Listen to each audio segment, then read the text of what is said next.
dua unggulan juga adalah unggulan. Kemudian kita juga lihat unggulan prinsipal yang dijana oleh unsur A, ya, iaitu merupakan persilangan semua unggulan-unggulan yang mengandungi A. Iaitu yang telah kita tamatlah pada minggu lepas, ya, mengenai unggulan. Kemudian daripada unggulan ini kita akan mendapatkan satu lagi gelanggang baharu yang kita namakan sebagai gelanggang faktor, ya. Dia sama seperti dalam subkumpulan normal kita ada kumpulan hasil bahagi ataupun kumpulan faktor. So hari ini kita ada unggulan dan kita akan membentuk gelanggang faktor daripada unggulan tersebut.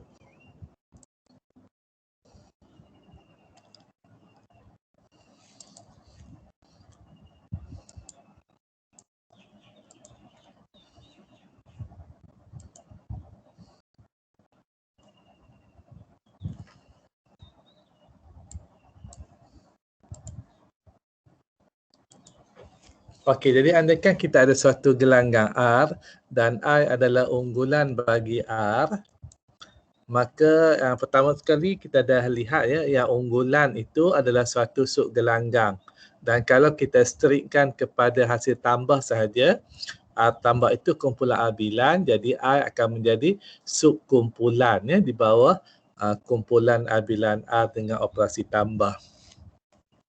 Kemudian disebabkan kumpulan ini kumpulan R bilan, jadi I akan menjadi subkumpulan normal, ya. Jadi bila kita pertimbangkan konsep kiri terhadap I, so konsep kiri A star I, jadi operasikan operasi tambah, jadi takrif 7.2 A tambah I. So konsep kiri A tambah I adalah semua unsur-unsur dalam I itu kita tambahkan dengan A di sebelah kiri, ya. So itu takrif konsep kiri. Kemudian juga kita lihat apa itu konsep kiri yang sama, ya. Takrif 7.1 kita takrifkan dua konsep kiri sama, A tambah I sama dengan B tambah I hanya jika A minus 1 star B belong to I. Jadi untuk operasi tambah, negatif A tambah B belong to I, ya. So takrif 7.1. Kemudian kita akan membentukkanlah gelanggang hasil bahagi seperti mana kita takrifkan kumpulan hasil bahagi. Jadi andaikan kita ada gelanggang A dan I adalah unggulan dan kita takrifkan set semua konsep-konsep kiri tadi, ya, set konsep-konsep kiri A star A tambah I, itu kita namakan sebagai set faktor ataupun set hasil bahagi R oleh I, ya. Semua koleksi konsep-konsep kiri.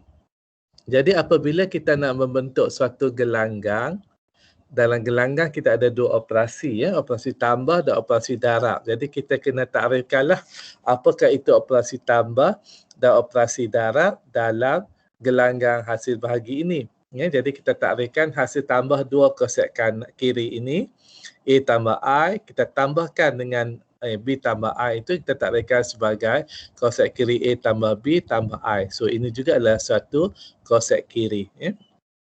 Manakala operasi darab ni kita darabkan seperti AB tambah I, ya. So ini juga ada suatu konsep kiri, ya. Jadi operasi tambah dan operasi darab kita itu tertutup lah, ya. Hasil tambah dua konsep kiri adalah konsep kiri, hasil darab dua konsep kiri juga adalah konsep kiri, ya. Jadi operasi darab dan tambah itu tertutup, ya, yang kita perlukan. Jadi kita akan buktikan dengan gelanggang hasil bahagi ini dengan operasi tambah dan operasi darab itu dia adalah suatu gelanggang.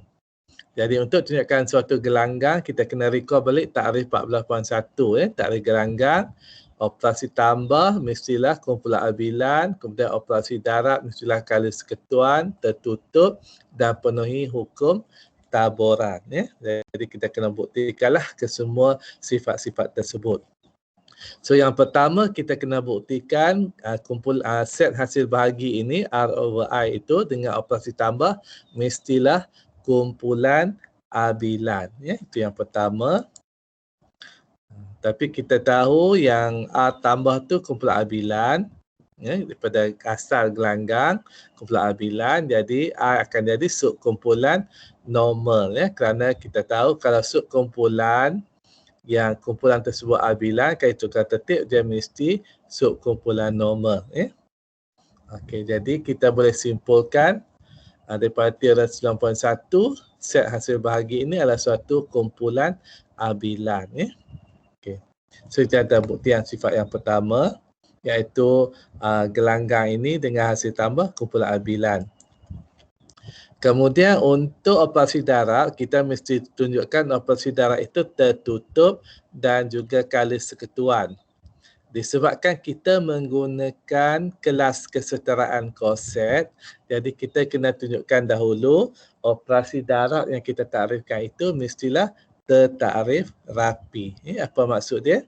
Kita ambil dua koset kiri yang setara, kemudian kita darabkan operasi darab dengan satu lagi kelas kesetaraan yang sama, dia mesti menghasilkan kelas kesetaraan yang sama. Itu tertakrif rapi. Jadi kalau A1 tambah I tambah dengan A2 tambah I setara, B1 dengan B1 tambah I dan B2 tambah I setara. Jadi kalau kita lakukan operasi darab untuk yang kelas yang pertama dengan wakil yang kedua itu mestilah sama. Kita kena tunjukkan kalau kita ambil dua wakil yang pertama A1, B1 ni kita darabkan mestilah sama dengan kalau kita pilih wakil yang lain. Ini yang tunjukkan dia tertakrif rapi. So untuk kita tunjukkan dia tertakrif rapi ini, kita andaikanlah A1 tambah I setara dengan A2 tambah I, begitu juga dengan B1 dan B2. Apa maksud dia setara daripada takrif 7.1?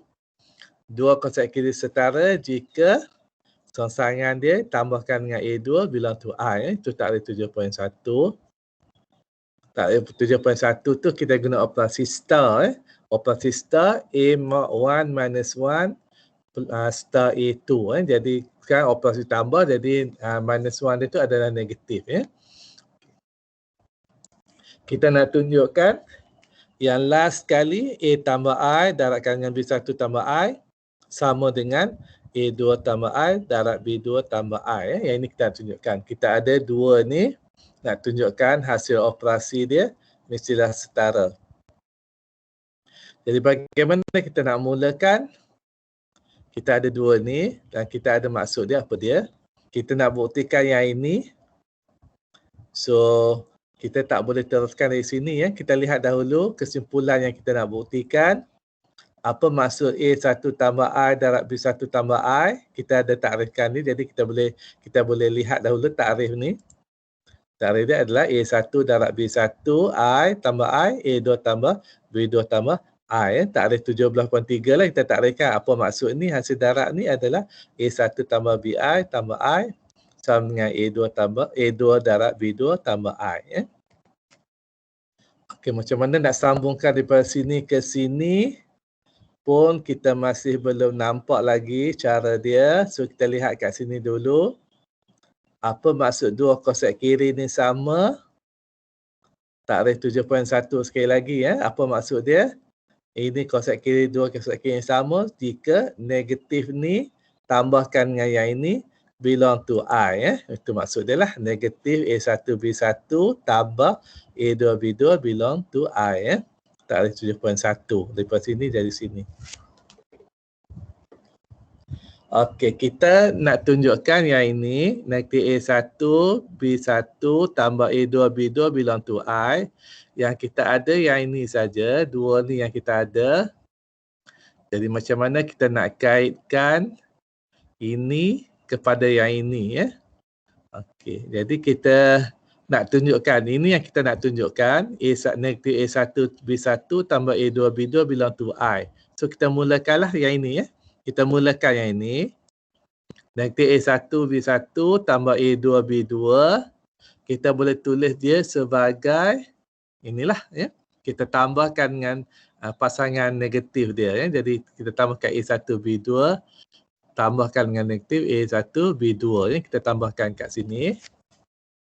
Kenapa kita tambahkan proses ni?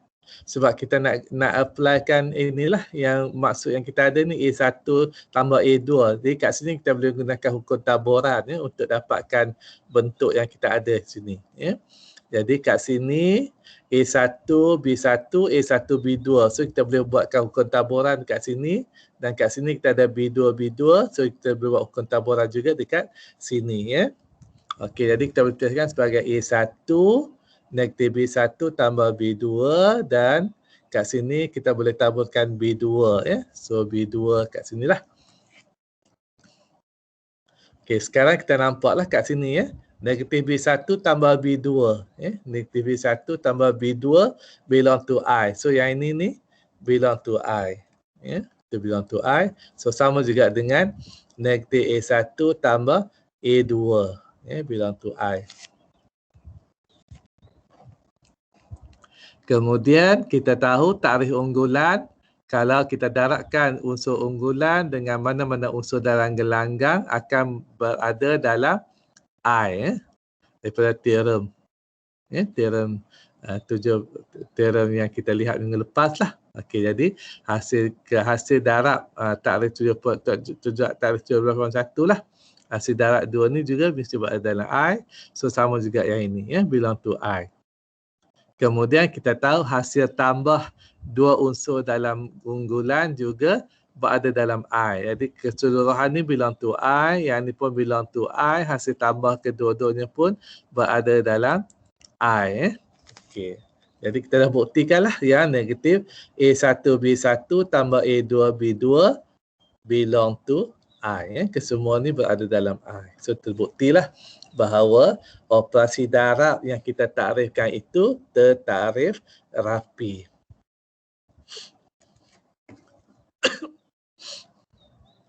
Okey, seterusnya kita nak tunjukkan operasi darab itu tertutup. So operasi darab tertutup dia jelaslah sebab kita takrifkan dua kosak kiri. Bila kita takrifkan hasil darab dia menjadikan A1, A, B tambah I. So ini juga ada kosak kiri. Jadi dia jelaslah dia tertutup. Menghasilkan kosak kiri juga. Kalau seketuan pun tidak sukar, kita boleh tunjukkanlah. Kalau kita ambil 3 unsur dan kita lakukan operasi darab yang pertama dengan yang kedua dahulu, atau kita boleh tunjukkan sama dengan kalau kita lakukan operasi darab yang kedua dengan yang ketiga dahulu. So boleh tunjukkanlah yang itu. So anda boleh cuba sendirilah. Mudah saja sebab R itu kali seketuan. Operasi darab kali seketuan, jadi boleh kita lengkapkan sendiri. Kemudian hukum taburan kiri pun sama juga. So anda boleh ambil 3 unsur dan tunjukkanlah operasi taburan ini dipenuhi. Boleh tunjukkanlah yang cuba anda boleh lengkapkan sendirilah untuk tunjukkan dia memenuhi sifat taburan kiri. Dan juga untuk taburan kanan. So taburan kanan pilih juga 3 unsur dan anda boleh tunjukkanlah dia memenuhi hukum taburan kanan. Yang A tambah I tambah B tambah I darabkan dengan C tambah I sama dengan A tambah I C tambah I darab dan B tambah I darab C tambah I. So boleh lengkapkan sendiri. So kita dah tunjukkan bahawa koleksi semua kosak-kosak kiri membentuk suatu gelanggang yang kita namakan sebagai gelanggang faktor R oleh I ataupun gelanggang hasil bahagi R oleh I. Okey, dia adalah suatu gelanggang.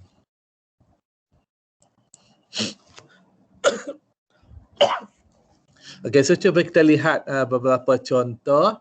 So katakan kita ambil gelanggang Z dan unggulan ni adalah unggulan prinsipal yang dijana oleh 5. So unggulan prinsipal dijana oleh 5 merupakan semua integer gandaan 5.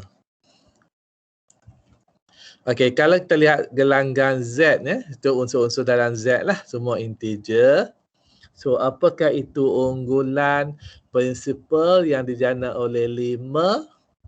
Unggulan prinsipal dijana oleh 5 adalah semua integer gandaan 5. So maksud dia semua unsur-unsur di atas di dalam baris yang pertama inilah. Itu adalah unggulan prinsipal yang dijana oleh 5. Okay, sekarang kita nak kenal pasti apakah dia konsep-konsep kiri. Konsep-konsep kiri yang kita boleh bentuk untuk dapatkan gelanggang hasil bahagi Z oleh prinsipal 5 ini. Okey, andaikan kita ambil suatu unsur X dalam Z. Okey, jadi kita ada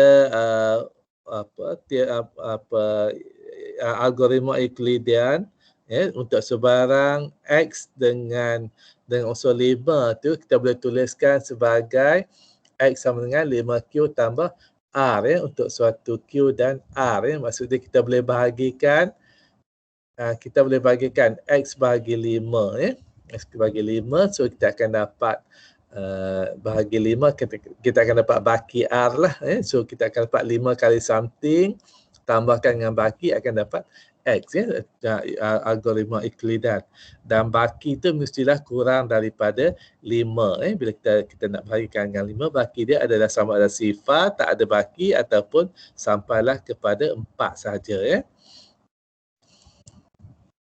Okey, jadi gelanggang hasil bahagi ini Z over prinsipal 5 itu mestilah berbentuk konsep-konsep kiri R tambah gelanggang R tambah I. I dia adalah prinsipal 5 itu yang R itu antara sifar hingga 4 sahaja jadi kita akan dapat R itu sifar adalah 5Z sendirilah.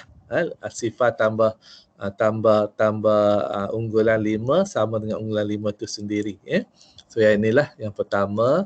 Kemudian untuk R sama dengan 1, inilah unsur-unsur yang 1 tambah unggulan 5 kita akan dapat 1 tambah 5 6, kemudian 1 tambah 10 11 dan sebagainya Kemudian yang ini adalah yang baki 2, baki 3 dan baki 4 Jadi maksudnya gelanggang hasil bahagi yang kita bentukkan itu yang gelanggang hasil bahagi Z oleh unggulan prinsipal jana oleh 5 itu ada sebanyak 5 unsur 5 unsur konsep kiri inilah So itu adalah gelanggang hasil bahagi Z over gelanggang unggulan prinsipal dijana oleh 5.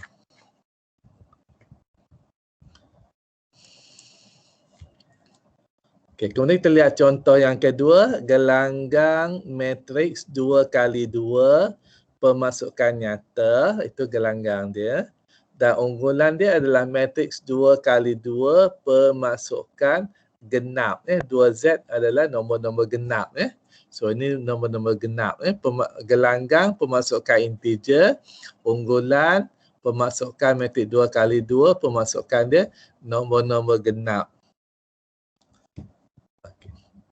Jadi untuk kita kenal pasti unsur-unsur konsep kiri dalam unggulan hasil bahagi ini.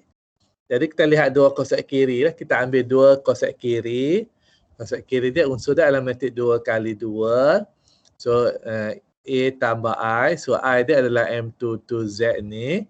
So kita nak kenal pasti bilakah dua konsep kiri sama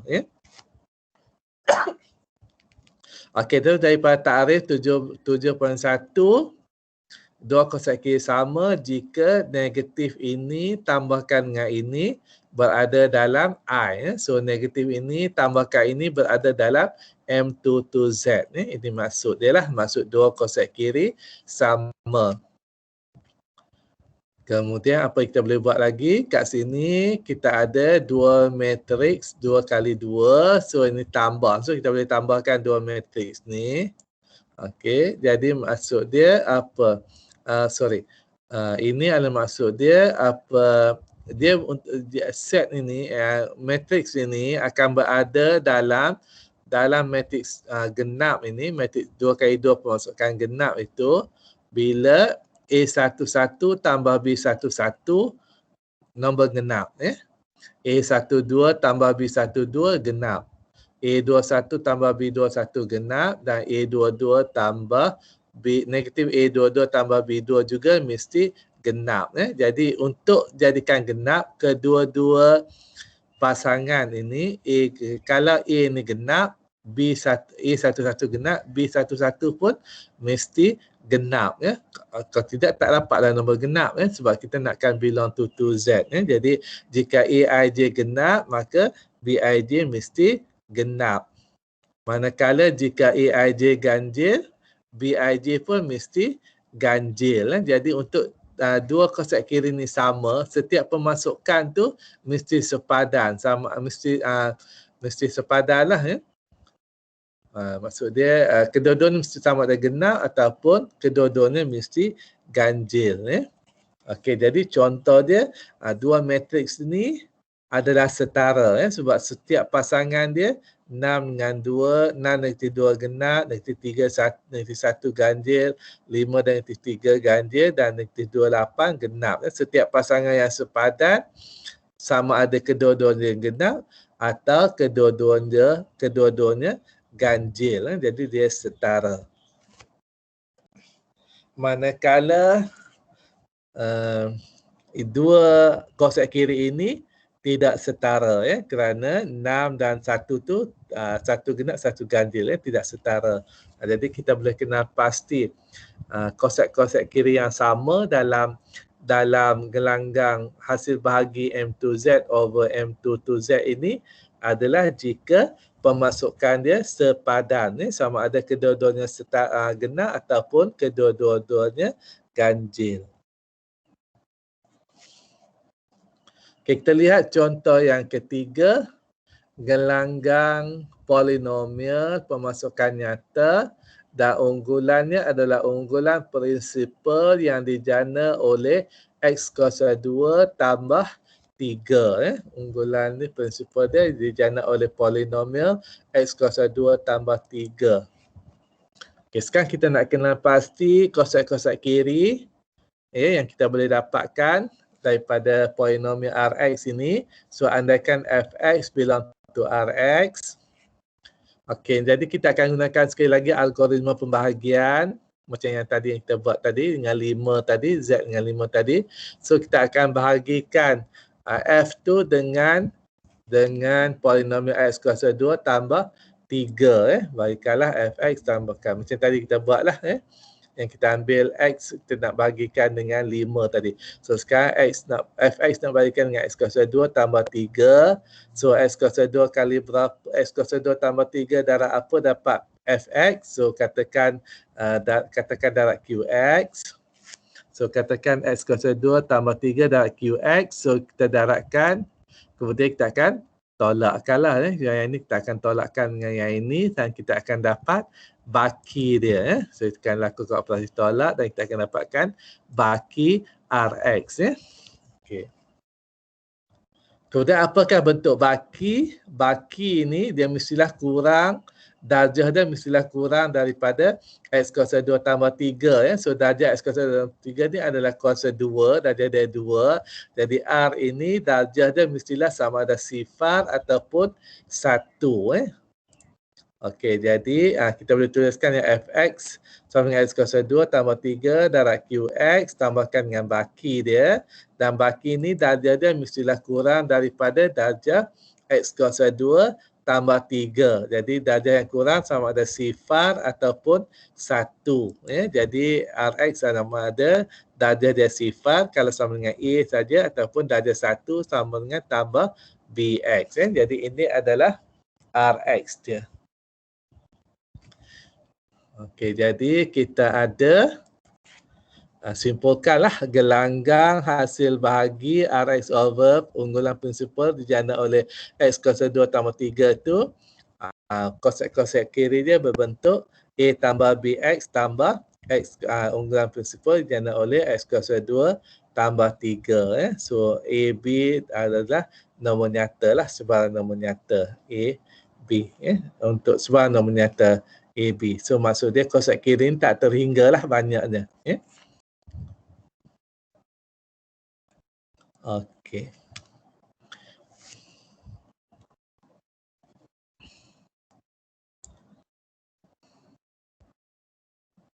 Okey, so itu yang kita telah okey, So kita lihat hari ini adalah gelanggang hasil bahagi ataupun gelanggang faktor kita dapat daripada suatu unggulan daripada suatu unggulan kita pertimbangkan konsep-konsep kiri jadi koleksi konsep-konsep kiri itulah membentuk suatu gelanggang yang kita namakan sebagai gelanggang hasil bahagi dan kita telah lihat beberapa contoh untuk kita kenal pasti apakah unsur-unsur dalam gelanggang hasil bahagi tersebut So ada apa-apa persoalan untuk tajuk gelanggang hasil bahagi ini? Saya okey. Okey Okey. So saya takkan sambung. Okey. Sekarang ni peperiksaan jadual peperiksaan akhir dia tak ada kan? Kursus ni tak ada dalam jadual kan? Tak ada. So maksud dia kita kena setkan hari. Setkan hari. Jadi saya minta anda semua bincangkan dululah bila nak buat final tu So bincang semua. Kemudian berikan saya satu tarikh lah. Tarikh tu mestilah dalam minggu peperiksaan Maksudnya dalam minggu peperiksaan tu so cadangkanlah kepada saya tarikh-tarikh yang sesuai Okey, kemudian saya Prof nak hari yang sama dengan hari kelas ke tak kisah? Hari weekdays lah, Isnin sampai Jumaat. Okey. Okey, so you boleh decide sendiri hari yang sesuai lah untuk sebab semua ambil kursus yang sama kan. So you boleh fikirkan dulu hari apa yang sesuai. Hari Isnin sampai Jumaat pagi pagi. Kemudian nanti saya akan maklumkan kepada anda semualah tajuk-tajuk yang perlu dilihat lah. So basically tajuk 4 hingga 11. Okey. 4 hingga 11, 14 hingga 16. Itu tajuk dia lah. Kejap saya 4 hingga 11 Okey, iaitu daripada kumpulan, sifat kumpulan, subkumpulan, konsep, subkumpulan norma, kumpulan faktor, homomorfisme dan isomorfisme sampai 11 Kemudian 14 hingga 16 saja. 17 hari ni tak di cover So itu tajuk-tajuk yang perlulah Okey. Okey. Nanti saya akan berikan dalam WhatsApp jugalah apa dia penekanan dia semua Okey. So minggu depan saya ingat tak ada kelas lah kot Kalau anda nak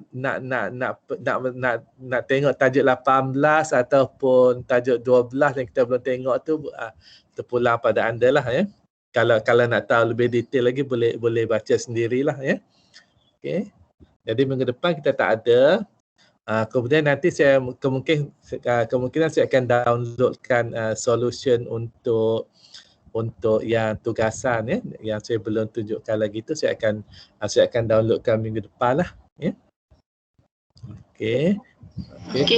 Kalau ada masalah boleh tanya saya dalam WhatsApp ataupun dalam UKM Folio lah So minggu depan kita tak ada kelas Okey.